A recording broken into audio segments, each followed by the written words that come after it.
There is a man in your life who always pays for dinner. He remembers your birthday. He shows up when no one else does. He gives without being asked. And you feel something toward him that you cannot quite name. Not love, not friendship exactly, something closer to loyalty. Something that makes it very difficult to say no to him. Here is the question you have never thought to ask.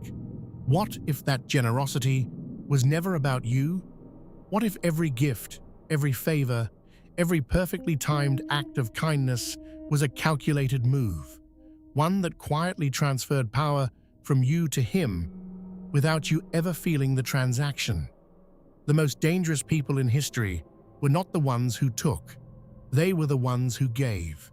And today, you are going to understand exactly why.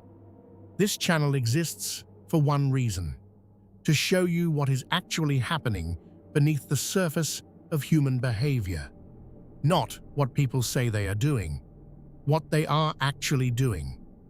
And selective generosity is one of the most studied, most effective, and least understood power dynamics in all of psychology. It operates in your friendships, your professional relationships, your family. It is used by politicians, executives, cult leaders, and the charming stranger who always seems to need a favor 3 weeks after helping you move. By the end of this, you will see the mechanism clearly.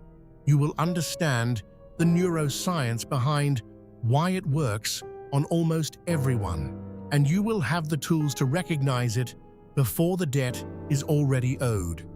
To understand selective generosity, you need to understand its architecture. The key word is selective. This is not about generous people. This is about people who choose exactly when and to whom they give, and why those choices are never random. Lyndon B. Johnson, before he became President of the United States, was legendary in Washington for what insiders called his system of favors. He kept meticulous mental records. Who needed what? Who was struggling? Who had a bill they couldn't pass alone? And Johnson would appear, perfectly timed, with exactly the resource that person needed. A phone call, a political endorsement, a connection to the right donor. And then he would wait, not impatiently. He was never crude about it. He simply waited for the moment when he needed something in return. And when that moment came, the debt was paid. Every time. Because Johnson understood something most people never articulate. A favor is not a gift. A favor is an investment with an expected return. The difference between true generosity and strategic generosity is invisible to the recipient. Both feel exactly the same when you receive them. Warmth, gratitude, a sense that this person cares about you. That emotional response is precisely the mechanism being activated. The giver knows this. You, in most cases, do not. And the asymmetry of that awareness is where the power lives. Here is where it gets deeper. Your brain does not experience receiving a favor as a social transaction. It experiences it as a survival signal. Robert Cialdini documented this extensively in his research on influence. He called it the reciprocity principle, and it is not a social custom. It is a neurological imperative. When someone gives you something, time, money, attention, help, your brain registers a debt. Not metaphorically, physiologically. The anterior cingulate cortex, the part of your brain that tracks social pain and fairness, becomes activated. The discomfort of an unreciprocated gift is real discomfort. Your brain wants to resolve it. This is why you feel compelled to return a favor even when you logically know you don't owe anyone anything. The compulsion is not rational. It is ancient. It is wired into you from a time when social cohesion was survival. The strategic giver understands this. They are not appealing to your generosity, they are appealing to your neurology. And here is what makes it especially effective in the hands of someone skilled at it. The size of the favor does not have to match the size of what they will later ask for. Studies show that small, unexpected gifts generate disproportionate feelings of obligation. A coffee, a handwritten note, a thoughtful introduction. These tiny investments create massive psychological leverage. Because it is not about the value of the gift, it is about the emotional weight of being seen and remembered. When someone makes you feel noticed, you will work very hard not to disappoint them. Now let's talk about how this is actually deployed. In the real world, against real people, including you, the first pattern is called front-loading. This is when someone invests heavily in you early in a relationship, before there is any visible reason to, before you have done anything to earn their generosity. It feels like genuine connection, like they just saw something special in you. And maybe they did. But front-loading creates an invisible ledger, and the longer the debt sits unreturned, the heavier it becomes. You start to feel a quiet pull toward this person, a loyalty that didn't quite come from shared experience. The second pattern is precision timing. The strategic giver does not give randomly. They give at your lowest point.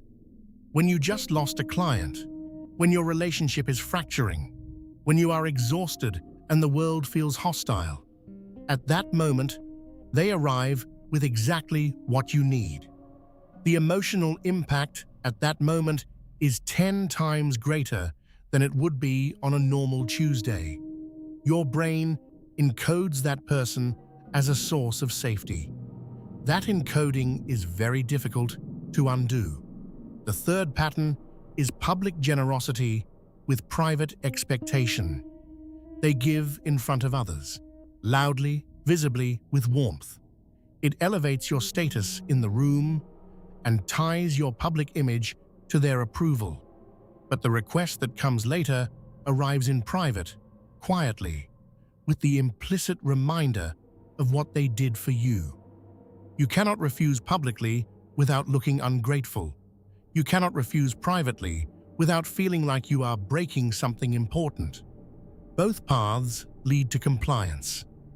The ethical application of this knowledge is simple. Give with genuine intent, but also recognize these patterns when they appear.